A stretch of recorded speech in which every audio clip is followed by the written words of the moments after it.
आपण पाहत आहात आपल्या हक्काचे प्रतिध्वनी न्यूज। तासगावच्या पोलीस उपनिरीक्षकांची पुण्यात आत्महत्या, विष प्राशन करून संपवले जीवन। आत्महत्येचे कारण अस्पष्ट।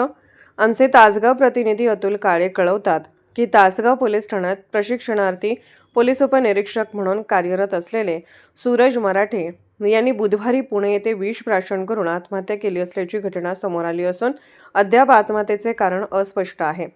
याबाबत अधिक माहिती अशी, सूरज मराठे आळंदी तालुका खेड जिल्हा पुणे हे तासगाव पोलीस ठाण्यामध्ये नुकतेच पोलीस उपनिरीक्षक म्हणून सेवेत रुजू झाले होते।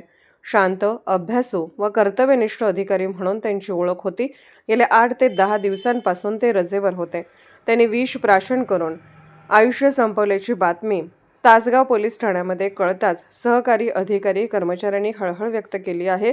तर एका अविवाहित पोलीस अधिकाऱ्याने ऐन तारुण्यात जीवन संपवल्याची घटना वेदनादायी असल्याचे नागरिकातून बोलले जात आहे।